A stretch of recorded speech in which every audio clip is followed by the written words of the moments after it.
ravishing prose and got satisfaction from seeing the stories she had edited published in the major papers. But it was all just a rehearsal for the big break she hoped was on its way.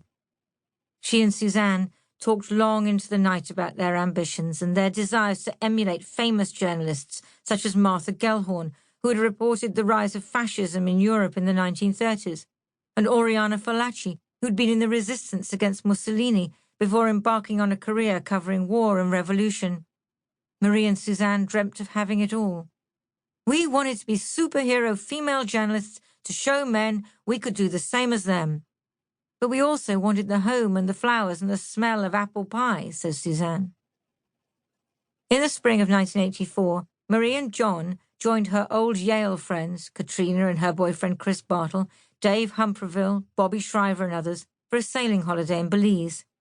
They drank prodigious quantities of alcohol, argued about who was the better writer, Ernest Hemingway or Alice Walker, and got stranded on a sandbank from which they were rescued by local Rastafarians. Slipping back into her carefree student ways and feeling nostalgic for her college romance with Dave, Marie grew impatient with John, who was driving her crazy with his protectiveness, always saying, "Marie, be careful," and "Marie, watch your hands," when they were sailing. She felt ugly, greasy hair, belly fat, compared to Katrina, looking great in pink shorts, white t-shirt. More to the point, she thought Katrina and Chris seemed happy together. By contrast, she and John were becoming estranged.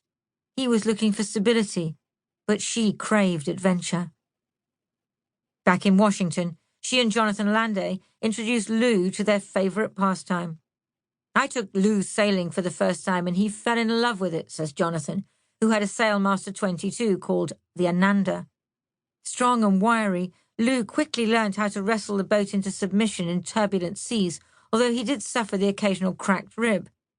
"We'd go out in really rough weather," says Jonathan. "I remember keeling over and he just loved it."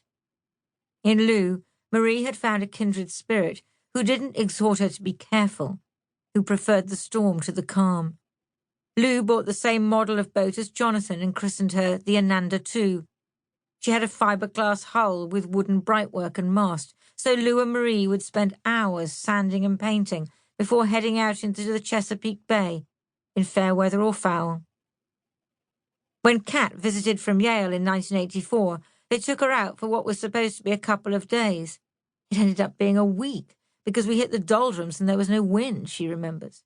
We were stuck out there with no electricity. Lou told her the story of David Camera's murder and his prison years. Kat had initially found it hard to understand why her sister was hanging out with someone as old as their father would have been, even older than her previous boyfriends. But on that sailing trip, she got it. He was so inspiring and charismatic, she says.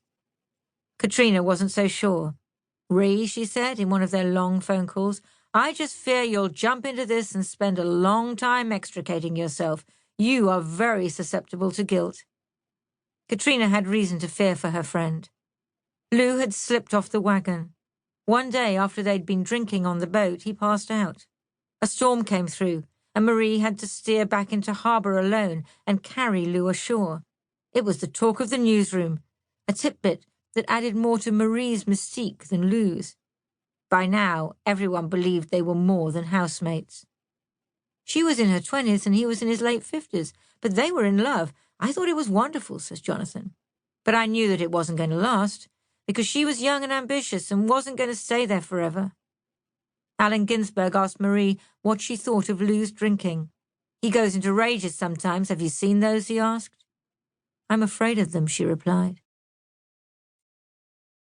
Pearls around her neck, a loose shirt over tight jeans, Marie had a bohemian style all her own.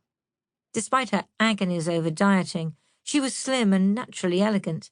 Her abundant curls, cut now to fall just above her shoulders, were still the first thing anyone noticed about her, and then her intense green eyes, heads turned whenever she walked into a room.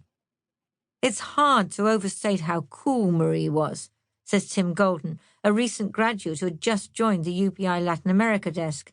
"She was really bright in a funny, unpretentious and curious way. She knew every fun thing to do in whatever place it was. People wanted to be around her." Tim also discerned a vulnerability that conflicted with Marie.